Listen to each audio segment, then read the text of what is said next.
guys, welcome back. Today I am doing another first impressions update. As you can probably tell from the title, this is part 4. So yes, you guessed it, parts 1 through 3 will be linked down below. Every 6 foundations that I test out, I like to do one of these update videos just to fill you guys in on whether or not I still like them, if my thoughts have changed, if I returned it, whatever. So these are just meant to be very quick to the point updates. If you haven't seen one of my update videos before, in the description bar down below you will find links to my first impressions on these products, a link to the product themselves, as well as the shades I wear. But let's go ahead and get started. So the last one we left off at was the Physicians Formula Super BB #Insta Ready BB Cream. This one's gonna be really short but sweet. I have not tried this since. I liked it in the review, but at the same time I just ended up feeling like it wasn't anything special, so at no point throughout this summer and fall have I wanted to reach for this product. Second is the Covergirl Ready Set Gorgeous Foundation. Complete opposite of that one.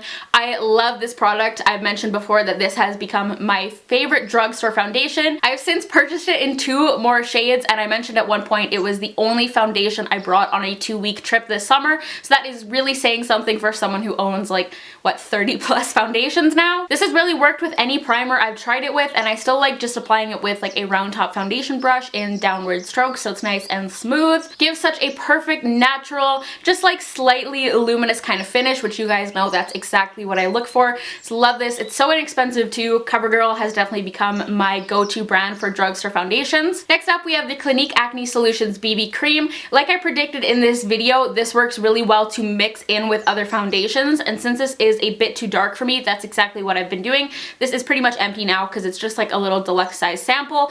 I'm pretty fair once again now. My tan is pretty much gone, so I am still going to try and use this up though, so I'll probably just use it on days when I am like self-tanning. I tried applying it different ways on its own, but ultimately it's just not a favorite for me. Another one that I have really ended up loving is the L'Oreal Pro Glow. This one, my opinion has definitely changed on it. I liked it in the first impressions, but once again, I just didn't really love it. It just wasn't perfectly suited for my skin type, because at the time when I tested this, my skin was still more normal, as in not oily, not dry. My skin has gotten a lot drier now that I am at the end of taking Accutane, and I actually started mixing this in with my Tarte Rainforest of the Sea foundation because that was a little bit too light for me at one point, so I mixed in my darker shade of this with that foundation, and I really liked the combination. And I just gradually started wearing this on its own, and I found that it started working really well for me. So I do really like it. I would really only recommend it for drier skin types though. Normal, it just depends what you're gonna like, but oily, definitely not. And then I've got the Dior Air Flash. I've only used this a handful of times since testing it out because I did buy this in a very dark shade. I will for sure end up using it next summer again though, and maybe if I do like a really deep self tan. Even when my skin was a bit more normal, this was still a tiny bit dry on me and a little bit tight, so I definitely wouldn't want to use this at this point, but it does give your skin just like the most perfect airbrush finish. And you guys asked me to try this like spraying it directly onto my face, which I did.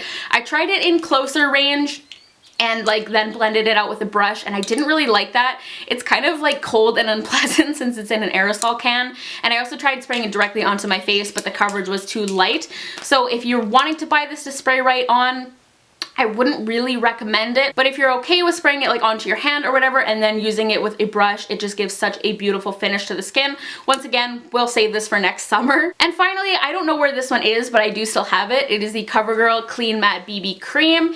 I haven't used this since either. It was just way too drying on my skin. My skin was just like very tight and uncomfortable when I was using it, but it gave a really great flawless coverage. Once again, Covergirl's foundations are just like incredible. So I'll probably try this again at some point if my skin does go back to being oily once Accutane is fully out of my system. But that's it for this updates video. Once again, check the description bar for all those links and everything down below. Give this video a thumbs up if you enjoy these updates. Go follow me on Twitter, Instagram, and Snapchat. I am at Sari Rihanna on all 3, and hit that subscribe button down below if you are new here. But that's where I'm gonna end today's video. I will talk to you guys in the next one. Bye guys!